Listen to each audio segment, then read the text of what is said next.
ओम शांति। आज मीठे बाबा के मधुर महावाक्य। आज 30 तारीख की मुरली है, 30/5/2025। प्रातः मुरली ओम शांति बाप दादा मधुबन। मीठे बाबा के मधुर महावाक्य हैं।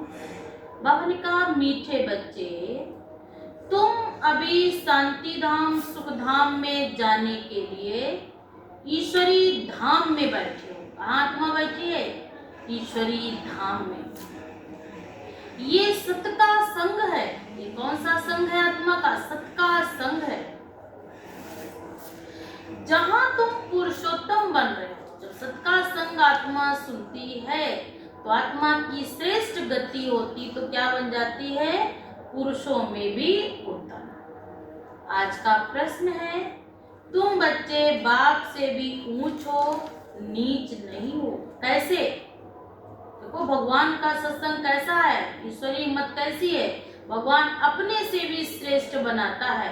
और संसार के मनुष्य क्या करते हैं? वो खुद को तो गुरु बन जाते हैं, अन्य को क्या बनाते हैं? नीचा ही दिखाते। शिष्य हैं, चेला है बाबा का। लेकिन ये पढ़ाई क्या है? बाबा ने कहा क्या? राजाओं का राजा बनने के, जिसको गीता में भी वर्णन है। ये राजयोग है। इस योग को आत्मा सीखने से क्या बन जाएगी? राजाओं का राजा। तो बाबा ने उत्तर में कहा, बाबा कहते, बच्चे मैं विश्व का मालिक नहीं बनता हूँ, तुम्हें विश्व का मालिक बनाता हूँ। तो ब्रह्मांड का भी मालिक बनाता हूँ। तो विश्व का भी मालिक बनाता, तो भगवान कहाँ का मुझे मालिक बनाता?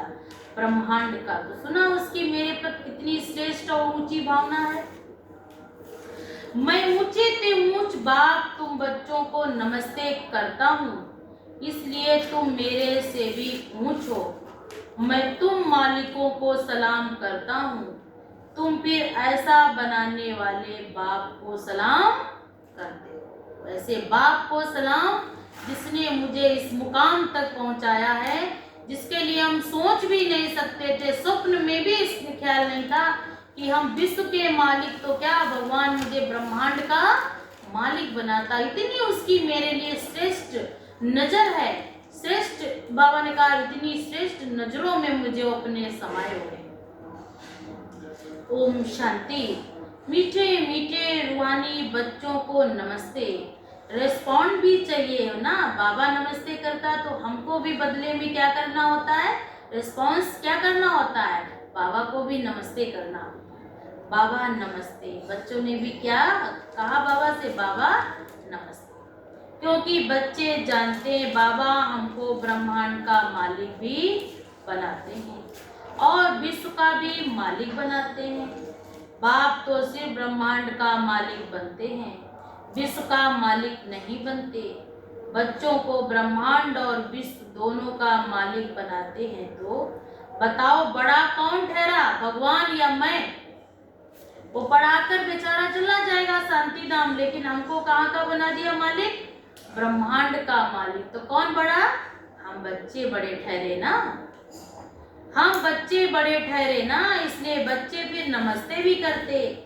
बाबा आप ही हमको ब्रह्मांड और विश्व का मालिक बनाते हो, इसलिए आपको नमस्ते। मुसलमान लोग मालिकम सलाम सलाम मालिकम कहते हैं, क्योंकि उनको भी पता ऐसा ऊंच बनाने वाला वो रूहानी पिता है, जो हम सब रूहों को, नापाक रूहों को पाक बनाते हैं। तुम बच्चों को ये खुशी है ना, निश्चय है ना। निश्चय बगैर तो कोई यहाँ भी आ न सके। यहाँ जो आते वो जानते, हम कोई मनुष्य गुरु के पास नहीं जाते। मनुष्य बाप के पास, टीचर के पास व गुरु के पास नहीं जाते। तुम आते हो रूहानी बाप, रूहानी टीचर, रूहानी सत्य गुरु के पास। वो मनुष्य तो अनेक हैं, ये एक ही है। ये परिचय और कोई भी दे ना सके। भक्ति मार्ग के शास्त्रों में भी रचना और रचना की कोई को भी नहीं जानते, लेकिन परमात्मा जब आए वो आकर मुझे बताए कि रचना और रचना का आदि मध्य अंत का ज्ञान। उनको आर्फन कहा जाता, जो अपने बाप को नहीं जानते वो अनाथ हैं। जो पढ़े लिखे बच्चे हैं वो समझ सकते हैं कि हम सभी आत्माओं का बाप एक ही निराकार है। वो आकर के बाप, टीचर, सतगुरु भी बनते हैं। गीता में भी कृष्ण का नाम वाला है। गीता है सर्वशास्त्रमयी शिरोमणि, सबसे उत्तम से उत्तम।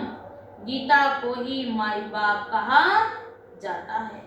जो और कोई भी शास्त्र हैं उनको माता पिता नहीं कहेंगे, लेकिन गीता माता कहते हैं। श्रीमद् भगवत गीता माई गाई गई है ना। भगवान के मुख कमल से निकली हुई गीता ज्ञान। ऊंचे ते ऊंचे बाप हैं तो जरूर ऊंचे ते ऊंचे ही गाई हुई होगी। सब बाकी सब शास्त्र हैं उनके पत्ते। गीता के शास्त्र क्या है? पत्ते। जड़ कौन है? मेन फाउंडेशन कौन है? गीता। रचना से कभी वर्षा मिल ना सके, अगर मिलेगा भी तो अल्पकाल के लिए। दूसरे इतने ढेर शास्त्र हैं जिनके पढ़ने से अल्पकाल का सुख मिलता है, एक जन्म के लिए। जो मनुष्य ही मनुष्यों को पढ़ाते हैं। हर प्रकार की जो पढ़ाइयाँ हैं वो आधा कल्प के लिए मनुष्य पढ़ते हैं। आधा कल्प का सुख मिला है, दूसरे जन्म में दूसरी पढ़ाई पढ़नी पड़े। यहाँ तो एक निराकार बाप ही है जो 21 जन्मों के लिए बरसात देते हैं, कोई मनुष्य और दे ना सके। वह तो बर्थ नाटे पेनी बना देते हैं। बाप बनाते हैं पाउंड। बाबा में क्या बनाता? हीरे जैसा। और दुनिया के लोग मुझे क्या कहते? तुम क्या हो? तुम्हारी क्या है? तुम्हारी क्या है? वो कौड़ी के तुल्य नापते हैं। अभी बाप बैठ बच्चों को समझाते, तुम सब ईश्वर के बच्चे हो ना। सर्वव्यापी कहने से अर्थ कुछ भी नहीं समझते। सब में परमात्मा है तो फिर फादरहुड हो जाता है। फादर ही फादर तो फिर बाप से वर्षा कहाँ से मिले? किसका दुख कौन हरे? बाप भी को ही कहते दुख हरता सुख करता। फादर ही फादर का कोई भी अर्थ नहीं निकलता। बाप बैठ समझाते हैं, ये है ही रावण राज्य। यहाँ है ड्रामा में नून, इसलिए चित्रों पर भी क्लियर कर। मैंने कहा ड्रामा में जो नून है ये चित्रों पर क्लियर कर।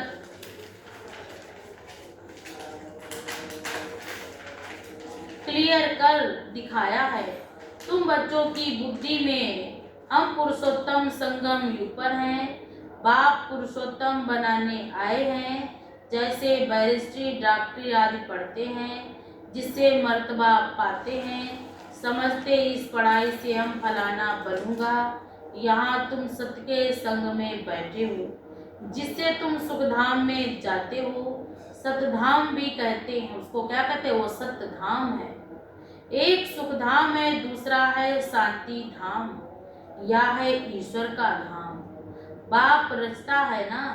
जो बाप द्वारा समझकर होशियार हो जाते हैं, उनका कर्तव्य है सर्विस करना। और उनका कर्तव्य ही क्या है? सर्विस करना। बाप कहेंगे तुम अभी समझकर होशियार हुए हो तो शिव के मंदिरों में जाकर समझाओ। उन्हें बोलो इस पर फल फूल मक्खन घी अक के फूल गुलाब के फूल वैरायटी क्यों चढ़ाते हो? कृष्ण के मंदिर में अक के फूल नहीं चढ़ाते, लेकिन शिव के मंदिर में फूल चढ़ाते हैं। क्या करना पड़ता? वहाँ बहुत अच्छे खुशबूदार फूल ले जाते हैं। शिव के आगे अक के फूल और गुलाब के फूल चढ़ाते हैं। वहाँ बहुत अच्छे खुशबूदार फूल ले जाते हैं। शिव के आगे अक के फूल व गुलाब के फूल भी चढ़ाते हैं। अक होना समझे? अकौड़े का फूल। इसके और कोई भी देवी देवताओं के आगे नहीं चढ़ाते, लेकिन शिव बाबा के आगे चढ़ाते हैं। अर्थ तो कुछ भी नहीं जानते। इस समय तुम बच्चों को बाप पढ़ाते, कोई मनुष्य नहीं पढ़ाते। और सारी दुनिया में मनुष्यों को मनुष्य पढ़ाते, तुमको भगवान पढ़ाते, कोई मनुष्य नहीं पढ़ाते हैं। और सारी दुनिया के तो मनुष्यों को हम सबको भगवान पढ़ाते, दुनिया के मनुष्यों को तो भगवान नहीं पढ़ाते। ये कदाचित बाबा ने कहा लक्ष्मी नारायण को भी भगवान नहीं पढ़ाते। सतयुग में तो राज विद्या होगी, लेकिन यहाँ भगवान हमें ऐसी पढ़ाई पढ़ाते जिस पढ़ाई को पढ़ने से ही आत्मा क्या बन जाती है, बाबा ने कहा शुद्ध पवित्र कंचन, बाबा ने कहा कतई पवित्र सोना बन जाती है। ब्रह्मा विष्णु शंकर को भी देवता कहेंगे। भगवान एक बाप ही है, वह है सभी आत्माओं का बाप। सभी कहते भी हैं हे परमपिता परमात्मा, उनका सच्चा सच्चा नाम है शिव और तुम बच्चे हो शालिग्राम। पंडित लोग जब रुद्र यज्ञ रचते हैं तो शिव का बहुत बड़ा लिंग बनाते हैं और शालिग्राम छोटे छोटे बनाते हैं। शालिग्राम कहा जाता है आत्मा को और शिव कहा जाता है परमात्मा को। वह सभी का बाप है, हम सब हैं भाई भाई, कहते भी हैं ब्रदरहुड। बाप के बच्चे हम भाई भाई हैं, फिर भाई बहन कैसे हुए? प्रजापिता ब्रह्मा के मुख से प्रजा रची जाती है, वह है ब्राह्मण और ब्राह्मणियां। हम प्रजापिता ब्रह्मा की संतान हैं, इसलिए बीके कहलाते हैं। क्या कहलाते हैं? बीके। अच्छा, ब्रह्मा को किसने पैदा किया? भगवान ने। ब्रह्मा विष्णु शंकर ये सब क्रिएशन है। सूक्ष्म बतन की भी रचना हो गई। ब्रह्मा मुख कमल से तुम ऐसे बच्चे निकले हो। ब्राह्मण अर्थात बाबा ने कहा पवित्र आत्माएं, तुम ब्रह्मा मुख वंशावली एडाप्टेड हो। प्रजापिता ब्रह्मा के बच्चे हो ना, तो बाप बैठ समझाते हैं। क्या समझाते हैं? उनको प्रजापिता कहते भी हैं ना, तो वो ठहरा great great grand father. Prajapita Brahma तो यहाँ चाहिए ना, सूक्ष्म बतन में भी ब्रह्मा है, नाम भी गाया हुआ है ब्रह्मा विष्णु शंकर, परंतु सूक्ष्म बतन में प्रजा तो होती नहीं। प्रजापिता ब्रह्मा कौन है, ये सब बातें बाप बैठ समझाते हैं। युवा ब्राह्मण लोग भी अपने को ब्रह्मा की औलाद कहते हैं। अब ब्रह्मा कहाँ है? तुम कहेंगे ये बैठे हैं, वहाँ कहेंगे होकर गया है। वह फिर अपने को पुजारी ब्राह्मण कहलाते हैं। अभी तुम प्रैक्टिकल में हो। प्रजापिता ब्रह्मा के बच्चे आपस में भाई बहन हो गए। ब्रह्मा को अडॉप्ट किया है शिव बाबा ने। कहते हैं मैं इस बूढ़े तन में प्रवेश कर तुमको राजयोग सिखलाता हूँ। मनुष्य को देवता बनाना है, ये कोई मनुष्य का काम नहीं है। बाप को ही रास्ता कहा जाता है। भारतवासी जानते हैं, शिव जयंती भी मनाई जाती है। शिव है बाप। मनुष्यों को ये पता नहीं कि देवी देवताओं को ये राज्य किसने दिया। स्वर्ग का रचयिता है ही परम आत्मा, जिसको पतित पावन कहा जाता है।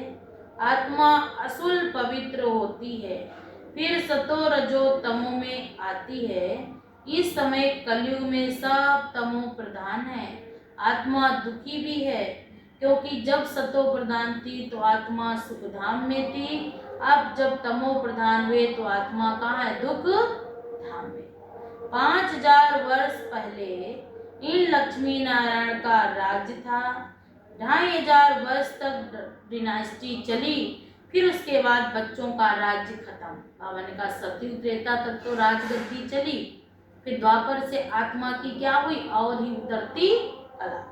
फिर लक्ष्मी नारायण दी फर्स्ट दी सेकंड दी ग्रेड। बाबा ने कहा धीरे धीरे और ही नीचे उतरते आए। धीरे धीरे क्या होते गई आत्मा?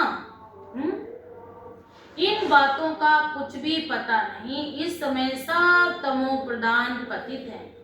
यहाँ एक भी मनुष्य पावन हो नहीं सकता।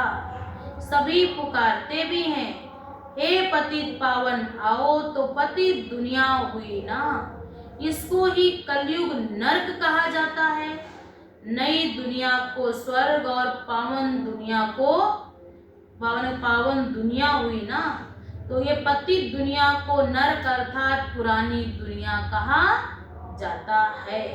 ये बाबा ने कहा यहाँ के भी 84 जन्म मिनिमम है, जिसने भी सतयुग से जन्म लिए 84 जन्म तो है, लेकिन बाबा ने कहा भारत को अविनाशी खंड माना गया है, क्योंकि यहाँ ही शिव बाबा का अवतरण होता है। ये भूमि का कभी खंड कभी विनाश नहीं होगा, ये पावन भूमि है, ये देव भूमि है, और का भारत खंड का कभी विनाश नहीं होता। बाकी जो अनेक खंड है वो सब विनाश को प्राप्त होंगे, लेकिन भारत भूमि कभी विनाश को, यहाँ के देवों का यहाँ क्या हुआ, अवतरण हुआ। यहाँ स्वयं भगवान ने भी क्या लिया है, बाबा ने कहा भगवान का भी अवतरण हुआ है। और आदि सनातन देवी देवता धर्म प्राय लोप हो गया, कोई भी अपने को देवता नहीं कहलाते, क्योंकि देवताएं सतो प्रधान पावन थे, अभी तो सभी पतित पुजारी बने हैं। ये बातें बाप बैठ समझाते हैं। भगवान वाच इस संगम युग को ही पुरुषोत्तम कहा जाता है। ये पुरुषोत्तम है कलयुग से सतयुग, पतित से पावन बनने का युग। कलयुग में रहते हैं पतित मनुष्य, सतयुग में है पावन देवता, इसलिए इनको पुरुषोत्तम संगम युग कहा जाता है। जबकि बाप आकर पति से पावन बनाते हैं, तुम आए हो मनुष्य से देवता अर्थात पुरुषोत्तम बनने। मनुष्य तो ये भी नहीं जानते कि हम आत्माएं निर्वाण धाम में रहती हैं, वहां से यहाँ आए हैं पार्ट बजाने। ये आत्मा क्या करने आई है, यहाँ अपने शरीर में आकर इसमें शरीर द्वारा पार्ट बजाने। वन का 5000 वर्ष की आयु है, इस कल्प की आयु कितनी है, 5000 वर्ष। हम इस बेहद के नाटक में पार्ट बजाते हैं, इतने सब मनुष्य पार्टधारी हैं। ये ड्रामा का ही पार्ट एकदम फिक्स है, नूंद है, ये कभी बंद नहीं हो सकता। जब सृष्टि का ही भवन का वही समाप्त हो के तब तो ये पार्ट बंद होगा, वरना ये पार्ट निरंतर जगत भवन का टिक टिक टिक चलती ही रहती है। मनुष्य पार्टधारी है, ये भी ड्रामा का चक्र फिरता है, ये कभी बंद होने वाला नहीं, ये पार्ट अनवरत चलेगा। पहले पहले इस नाटक को में सतयुग में पार्ट बजाने आते हैं देवी देवता, फिर त्रेता में क्षत्रिय। फिर इस नाटक को जानना चाहिए ना, यहाँ है कांटों का जंगल, सब मनुष्य दुखी हैं। कलयुग के बाद फिर सतयुग आता है, कलयुग में ढेर मनुष्य हैं, सतयुग में इतने होंगे बहुत थोड़े। बाकी आदि सनातन देव सूर्यवंशी राज्य ये सतयुग में ही है। सतयुग त्रेता के बाद बावन का द्वापर से शुरू हो जाता वाम मार्ग, वहां पर ये सब बदली होना ही है। आदि सनातन देवी देवता धर्म जब है, जब अपने आप के आप देवी देवता धर्म में है, सतयुग में है। ये भारतवासी ही सब आदि सनातन देवी देवता धर्म के थे, आज धीरे धीरे धीरे अन्य अन्य धर्मों में कन्वर्ट हो गए। बाबा ने कहा ये बात सिर्फ बाप के सिवाय और कोई भी तुमको बतला ना सके। देवताओं की पूजा करते रहते, अपने को पापी नीच कहते रहते, अब बाप समझाते हैं तुम ही पूज्य थे, फिर तुम ही पुजारी पतित बने हो। हम सो का अर्थ भी समझाया है, वह कह देते आत्मा सो परमात्मा।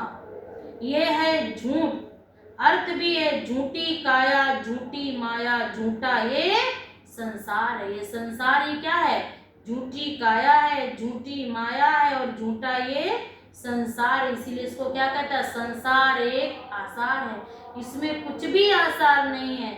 इसीलिए बाप बैठ समझाते हैं आत्मा ही पतित है और आत्मा ही पावन बनती है। ये बातें बाप के सिवाय और कोई भी नहीं जानते। 84 जन्मों का पाठ नूंदा हुआ है। हम आत्मा कैसी हैं ये कोई भी जानते नहीं है। हम बैरिस्टर हैं, फलाना है, जानते हैं, लेकिन कौन सी आत्मा है, पवित्र आत्मा है, पाप आत्मा है, कैसी आत्मा है, ये कोई भी नहीं जानते। उन्होंने कहा बाप आकर पहचान देते हैं तुम्हारी आत्मा में ही 84 जन्मों का पाठ ढूंढा हुआ है। आप अजर अमर अविनाशी आत्मा है। बाबा ने कहा जिसका कभी विनाश नहीं होता। यही भारत गार्डन ऑफ फ्लावर था। एक भारत क्या था? फूलों का बगीचा था। सुखी सुख था, अभी दुखी दुख है, क्योंकि ये बात बाप बैठे नॉलेज देते हैं और कोई भी ये नॉलेज दे ना सके।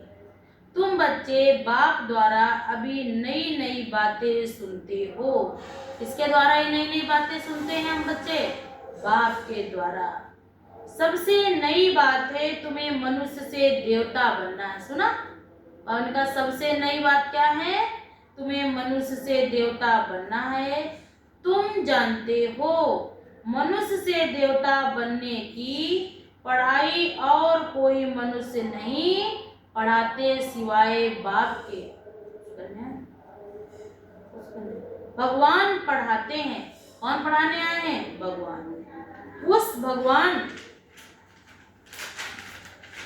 उस भगवान को सर्वव्यापी कहना ये तो गाली देना हुआ। अब बाप समझाते, मैं हर 5000 वर्ष बाद आकर भारत को स्वर्ग बनाता हूँ। रावण नरक बनाते, ये बातें दुनिया में और कोई भी नहीं जानते। बाप ही आकर तुमको मनुष्य से देवता बनाते हैं। गायन भी है, मूत पलिती कपड़ धोए। गुरु नानक जी क्या कहते? आत्मा इतनी गंदी अपवित्र हो गई थी, जब वो आए तो इस क्या करे आकर? मूत पलिती कपड़ धोए। वहां विकार होता ही नहीं, वह है ही संपूर्ण निर्विकारी दुनिया। अभी ये विशेष वर्ड बुलाते भी हैं, पतित पावन आओ। हमको रावण ने पतित बनाया है, परंतु जानते नहीं कि रावण कब आया, क्या हुआ, रावण ने कितना कंगाल बना दिया। भारत 5000 वर्ष पहले कितना साहूकार था। सोने हीरे जवाहरों के महल थे, कितना धन था। अभी क्या हालत है। सो सिवाय बाप के सिरताज और कोई बना ना सके। अभी तुम कहते हो शिव बाबा भारत को हेवन बनाते हैं। अब बाप कहते हैं मौत सामने खड़ा है, तुम वानप्रस्थी हो, अब जाना है वापिस। इसलिए अपने को आत्मा समझो, माँ में कम याद करो तो पाप भस्म हो जाएंगे। अच्छा मीठे मीठे सिकिल्दे बच्चों प्रति माता पिता बाप दादा का याद प्यार और गुड मॉर्निंग। नमस्ते बाबा, नमस्ते। शुक्रिया बाबा, शुक्रिया। धारणा के लिए मुख्य सार है, हम ब्रह्मा मुख वंशावली ब्राह्मण हैं। स्वयं भगवान हमें मनुष्य से देवता बनाने की पढ़ाई पढ़ा रहे हैं। इस नशे और खुशी में रहना है। पुरुषोत्तम संगम युग पर पुरुषोत्तम बनने का पुरुषार्थ करना है। नंबर 2, अभी हमारी वानप्रस्थ अवस्था है, मौत सामने खड़ा है, वापिस घर जाना है। इसलिए बाप की याद से सब पापों को भस्म करना है। क्या करना है? सब पापों को जो जन्म जन्मांतर की आत्मा पे कट चढ़ी है उसको भस्म करना है। वरदान है, नॉलेज रूपी चाबी द्वारा, नॉलेज रूपी चाबी द्वारा भाग्य का अकूट खजाना प्राप्त करने वाले माला माल भव। सुना बाबा ने क्या कहा? नॉलेज रूपी चाबी द्वारा भाग्य का अकूट खजाना प्राप्त करने वाले माला माल भव। आज का भावार्थ, संगम युग पर सभी बच्चों को भाग्य बनाने के लिए नॉलेज रूपी चाबी मिलती है। भाग्य बनाने के लिए कौन सी चाबी मिली? नॉलेज रूपी। ये चाबी लगाओ और जितना चाहो उतना भाग्य बना लो। चाबी मिली है, माला माल बन गए। चाबी मिली है, माला माल बन गए। जो जितना माला माल बनते हैं उतना खुशी स्वतः रहती है।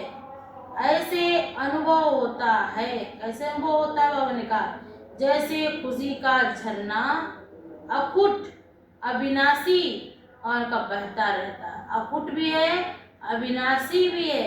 इतना लोहा बाबा का ऐसा है जो कभी भी खत्म होने वाला नहीं।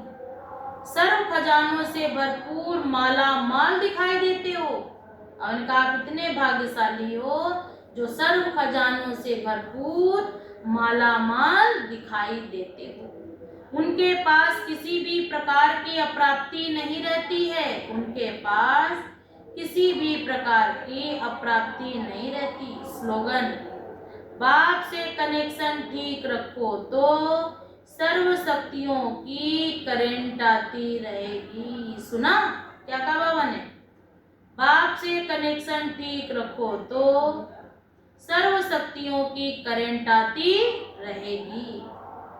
अव्यक्त रूहानी इशारे हैं। जितनी महानता है उतनी ब्राह्मण जीवन की पर्सनैलिटी है। अगर पवित्रता कम तो पर्सनैलिटी कम। ये प्योरिटी की पर्सनैलिटी सेवा में भी सह सफलता दिलाती है। लेकिन यदि एक विकार भी अंश मात्र है तो दूसरे साथी भी उसके साथ जरूर आएंगे। अगर एक भी कमजोरी है तो दूसरे साथी भी अवश्य ही साथ आएंगे। जैसे पवित्रता का सुख शांति से गहरा संबंध है तो ऐसे अपवित्रता का भी 5 विकारों से गहरा संबंध है। क्योंकि गंदगी किसको खींचती? गंदगी को। स्वच्छता किसको खींचती? स्वच्छता को। तो अपवित्रता एक गंदगी है तो किसको खींचेगी? गंदगी को। अपवित्रता भी 5 विकारों से गहरा संबंध है। इसलिए कोई भी विकार का अंश मात्र ना रहे तब कहेंगे पवित्रता की पर्सनैलिटी द्वारा सेवा करने वाले। इतना योग का प्रभाव हो कि विकारों का अंश मात्र भी ना रहे। वंश की तो बात छोड़ो, अगर अंश होगा तो बाबा ने कहा वंश स्वतः बन जाएगा। तो क्या ना हो? अंश भी ना हो तो आत्मा पवित्र पावन सुखदाई बन जाएगी।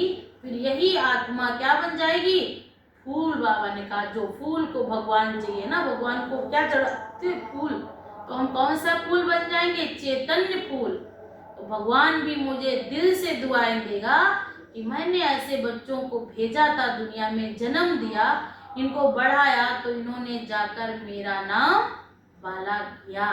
अच्छा, ओम शांति।